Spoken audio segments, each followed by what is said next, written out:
The morning sunlight poured through the thin curtains, but Eileen didn't feel its warmth. She sat on the edge of her bed, staring at the hospital invoice in her trembling hands.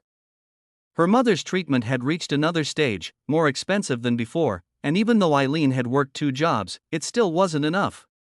She felt as if life had backed her into a corner so tight she could barely breathe. But life still had demands, like the call she received from her younger sister, Mira, who was crying so softly she could barely speak.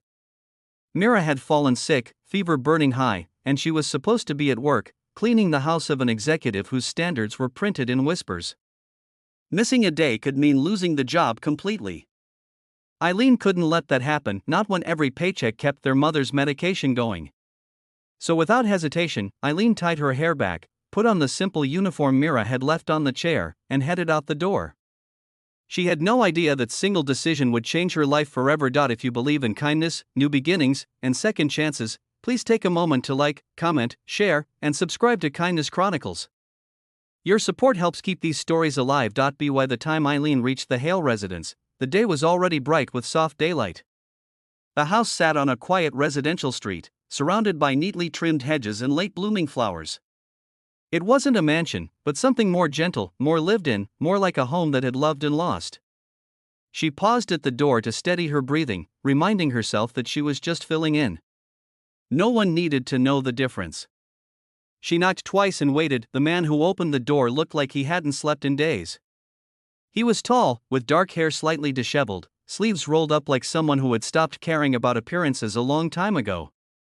But his eyes, deep and tired, held the kind of sadness that seemed carved into them. This was Rowan Hale, the chief risk officer of a large firm, a man whose job demanded perfection, precision, calm logic. Yet here he was, looking like someone barely holding himself together. He simply nodded and stepped aside to let her in, barely speaking. The house was quiet, but there were signs of a child everywhere: crayons on the table, tiny socks by the sofa, a lone teddy bear resting near the staircase. Eileen moved gently, careful not to disturb anything. Cleaning had always been labor, but here, it felt like tending to someone's wounded heart. In the sunny living room, she noticed photographs. One especially stood out. Rowan, younger, smiling with a woman whose eyes were bright with joy. And between them, a small little girl with ribbon-tied braids. The three looked like sunlight itself. But on the opposite side of the same shelf was a framed memorial portrait of the woman alone. The dates below her image told Eileen everything. A sudden loss. A wound not yet scarred. A small sound interrupted her thoughts. She turned to see a young girl, maybe 6 years old, standing halfway down the stairs. Her hair was tied in loose, uneven pigtails, her cheeks damp from crying, clutching that same teddy bear like it was her lifeline. This was Evie. The child who had lost her mother only months ago. A child whose world had turned silent and confusing overnight. Eileen smiled warmly, soft enough not to scare her. Evie didn't respond, just stared with eyes that were too old for her age. Rowan came quickly, lifting his daughter with careful, almost apologetic hands. He murmured to her, voice gentle, then glanced at Eileen with something that looked like guilt. He was trying.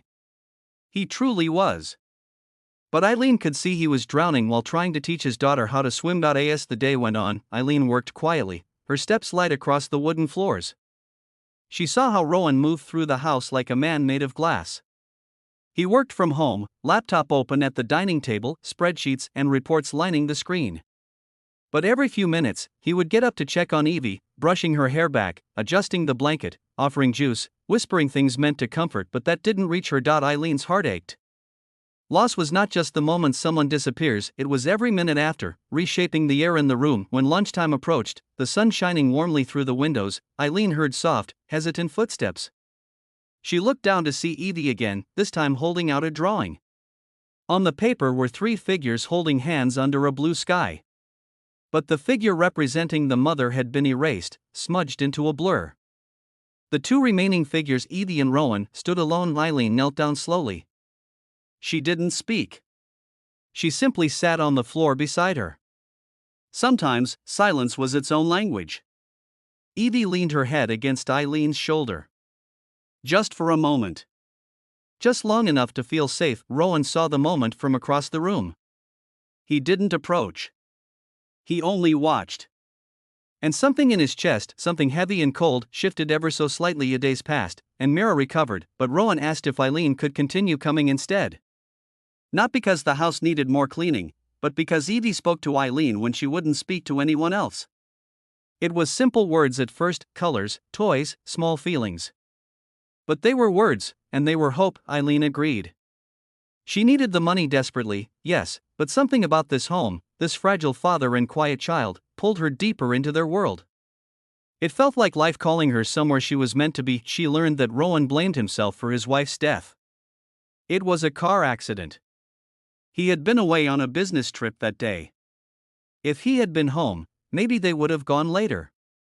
Maybe they wouldn't have gone at all. His mind spun endless what-ifs until they became shackles. One afternoon, on a bright day filled with the scent of fresh laundry, Evie asked Eileen to braid her hair. Her small voice broke the air like birdsong. Rowan stood by the doorway, but didn't interrupt. Eileen's hands moved gently, smoothing each section, weaving softness into each strand. When she finished, Evie looked at herself in the mirror and smiled, a full, genuine smile. The kind that belonged to children untouched by grief. Rowan's eyes glistened, and he looked away, swallowing something thick. It was as if this one small moment was a light breaking through the fog. Over time, the house changed. It wasn't immediate. It was slow, like sunlight climbing across a room. Eileen brought small touches of life, flowers from the market, music Evie liked, warm meals that filled the house with comforting scents. Rowan began leaving his office door open more, spending more time in the garden with his daughter. He started to breathe again. Eileen didn't see herself as anything special. She was simply trying to help. But Rowan saw her as someone who had walked into the ruins of his life and found seeds that were still capable of blooming. The day things truly changed was mild and bright, a calm day. Evie had fallen asleep curled up beside Eileen on the couch. Rowan walked into the room, hesitated, then spoke softly. His voice was steady, but the emotion beneath it trembled. He told her that he noticed how she carried her own heaviness too, how she was always tired, how her eyes held worry even when she smiled. Eileen felt exposed, seen in a way that was unfamiliar. She didn't mean to, but the words spilled out about her mother's illness, the hospital bills, the fear of losing everything. Rowan listened. Truly listened, and for the first time in a long time, someone held her pain. From that day on, Rowan didn't just depend on her presence. He supported her, quietly but deeply. He arranged medical advice for her mother, helped navigate aid programs, made sure she didn't have to fight alone. Not charity, companionship. Kindness. Understanding. Love didn't arrive like lightning. It arrived like dawn, slow, soft, gentle, undeniable. One early afternoon, in the golden calm of a day with clear skies, Evie slipped her hand into Eileen's and said she was glad she came. Rowan met Eileen's eyes, and there was no confusion there anymore. Only truth. Only gratitude. Only something genuine and tender. Their lives had been broken in different ways. But together, they were learning how to rebuild, and healing, real healing, is the most beautiful beginning of all. If this story touched your heart, please take a moment to like, comment, share, and subscribe to Kindness Chronicles. Your engagement helps us continue sharing meaningful stories.